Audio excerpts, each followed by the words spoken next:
Assalamualaikum warahmatullahi wabarakatuh. Sebelumnya perkenalkan, nama saya Trigianto, mahasiswa Prodi Pendidikan Teknik Mesin Angkatan 2021.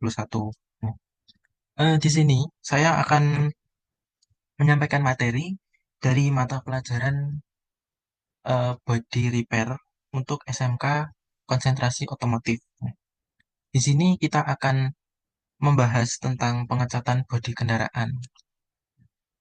Oke, untuk tujuan dari pembelajaran ini yaitu setelah mengikuti pembelajaran ini peserta didik itu diharapkan bisa memahami proses pengecatan bodi kendaraan dan juga peserta didik itu bisa melakukan pengecatan bodi kendaraan itu sesuai dengan prosedur yang ada. Oke, langsung masuk. Oke, yang pertama yaitu ada pengecatan atau painting. Ya, itu adalah suatu proses aplikasi cat dalam bentuk cair pada sebuah objek untuk membuat lapisan tipis yang kemudian untuk memuat lapisan yang keras atau lapisan cat. Nah, sehingga itu akan memperindah tampilan dan juga melindungi benda tersebut dari paparan-paparan korosi. Ya, oke. Nah, selanjutnya yang B yaitu ada fungsi pengecatan. Nah, untuk fungsi pengecatan, itu yang pertama, itu ada untuk aspek ekonomis. Nah, untuk proses pengecatan, itu dengan tujuan untuk melindungi metal atau bodi yang dapat menurun kekuatannya karena terjadi korosi atau karat. Nah, itu sehingga dengan dilapisi pengecatan, itu akan meningkatkan penggunaan dalam waktu yang lebih lama. Kemudian, untuk fungsi yang kedua, yaitu dari aspek estetika. Cat sendiri itu memberikan warna dan kilapan pada suatu objek dan meningkatkan efek estetikanya. Yang selanjutnya itu akan mempengaruhi daya tarik dari suatu produk kendaraan tersebut. Nah, jika dibandingkan dengan kendaraan yang tidak dicat dengan kendaraan yang dicat, itu pasti akan lebih menarik kendaraan yang sudah dicat, sudah rapi seperti itu ya. Oke, untuk fungsi yang ketiga yaitu ada aspek perlindungan metal. Nah, untuk melindungi metal atau bodi yang dapat rusak dengan mudah oleh terjadinya korosi atau karat dan tidak menjamin kekuatan aslinya. Nah, tetapi permukaan material ini dapat dilindungi dengan cat itu sendiri. Jadi cat itu akan melindungi eh, benda itu dari korosi atau karat yang bisa ditimbulkan. Oke, selanjutnya yang C yaitu ada komponen cat. Nah, cat itu adalah zat cair yang kental, terdiri dari beberapa komponen, yang apabila dicampur bersamaan, itu akan membentuk suatu konsistensi yang merata. Cat itu biasanya dilarutkan dengan thinner agar mudah dalam penggunaannya. Nah, untuk cat itu sendiri di dalamnya itu ada beberapa unsur. Wah, unsur yang pertama yaitu ada resin atau zat perekat. Resin adalah unsur utama cat yang berbentuk cairan kental dan transparan yang membentuk film atau lapisan setelah diaplikasi pada suatu objek. Nah, yang kedua yaitu ada pigmen atau zat warna. Nah, pigmen atau zat warna ini adalah suatu bubuk yang telah digiling halus yang diperoleh dari batu-batuan mineral atau buatan sintetis ya. Nah, pigmen ini akan memberikan warna dan daya tutup pada cat dan ikut menentukan ketahanan dari cat itu sendiri. Oke, ya. Unsur selanjutnya yaitu ada solvent atau pengencer. Solvent itu adalah suatu cairan yang dapat melarutkan resin dan mempermudah pencampuran pigmen dan resin dalam proses pembuatan cat. Nah, solvent ini sangat cepat menguap apabila cat diaplikasikan. Kegunaan solvent atau thinner ini untuk mengencerkan campuran pigmen atau zat warna dan resin atau zat perekat sehingga menjadi agak encer dan juga dapat disemprotkan selama proses pengecatan. Unsur yang keempat yaitu ada aditif. Nah, aditif ini adalah suatu bahan yang ditambahkan pada cat dalam jumlah yang kecil untuk meningkatkan kemampuan cat sesuai tujuan atau aplikasi cat. Nah, zat aditif itu berfungsi untuk mencegah terjadinya buih pada saat penyemprotan, atau namanya juga anti-foaming. Kemudian itu untuk mencegah terjadinya pengendapan cat pada saat dipergunakan atau anti-setting.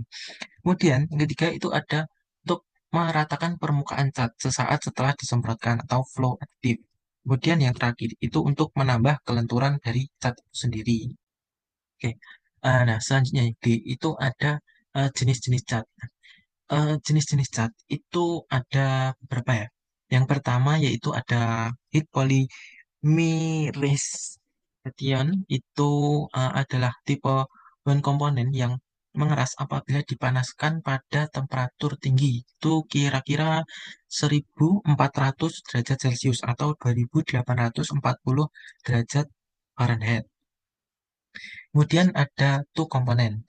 Nah, untuk two komponen, yaitu zat ini disebut ureten karena alkohol atau OH itu yang terkandung di dalam komponen utama dan isocyanate yang terkandung di dalam hardener itu bereaksi membentuk struktur hubungan menyilang atau cross-linking yang disebut tingkatan ureten.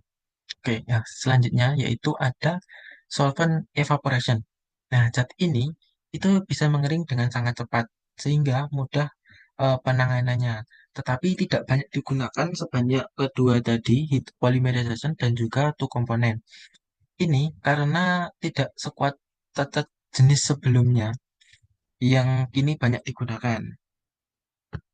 Oke, yang selanjutnya yaitu E untuk item pengaman. Nah, untuk menjaga kesehatan dan juga keselamatan dalam kegiatan pencampuran warna untuk mendapatkan warna yang sesuai aslinya, maka itu diperlukan perlindungan diri.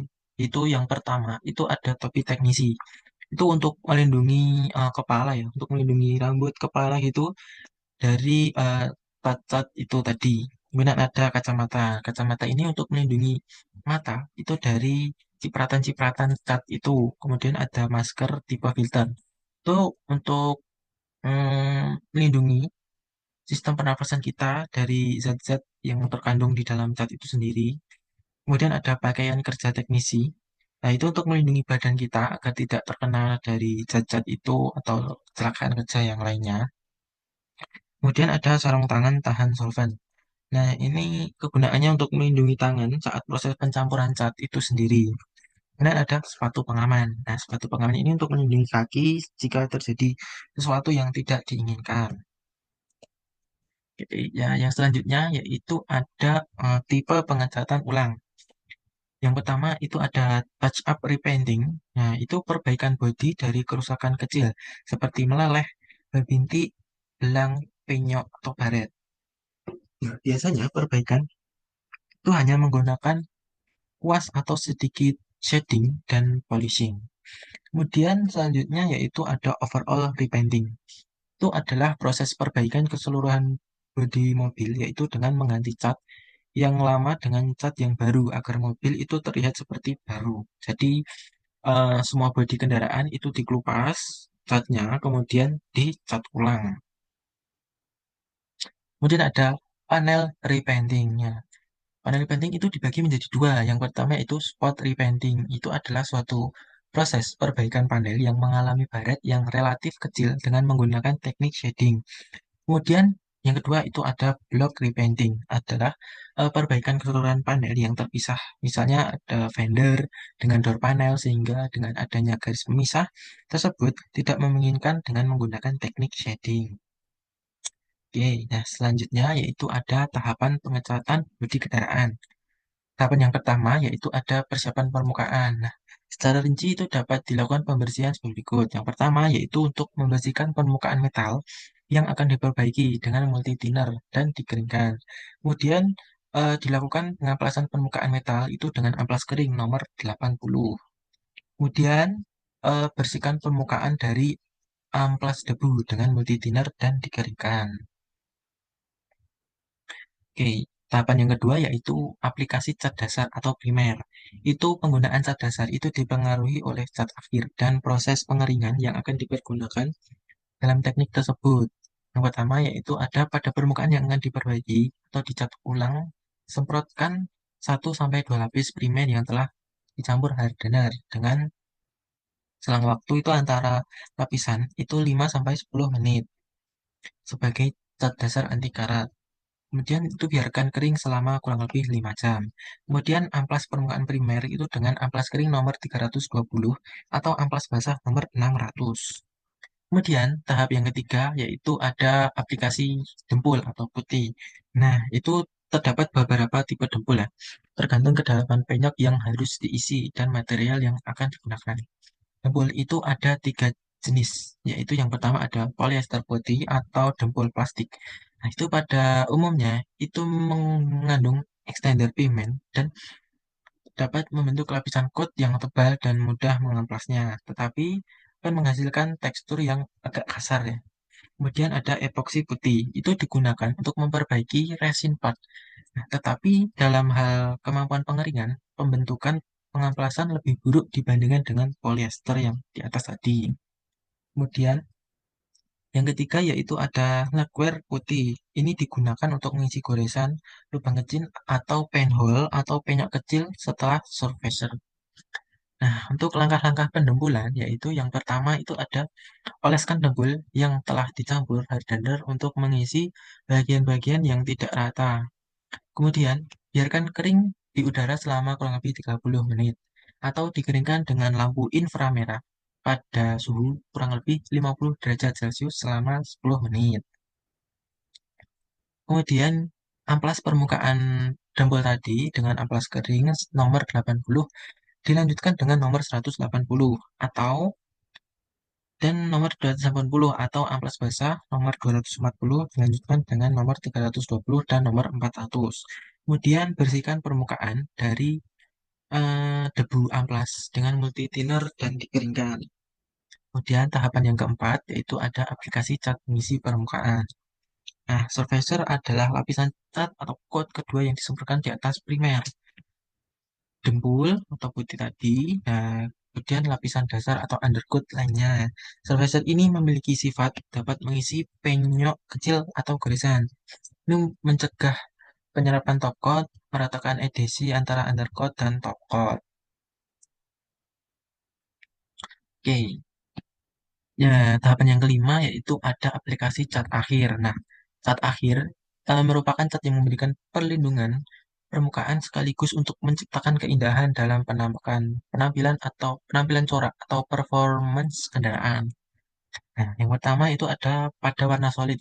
Nah, untuk warna solid, yang pertama itu semprotkan 3 sampai 5 lapis dengan selang waktu 2 sampai 5 menit.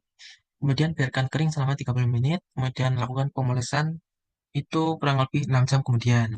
Kemudian pada warna metalik, itu semprotkan 3 lapis dengan selang waktu 3 sampai 5 menit.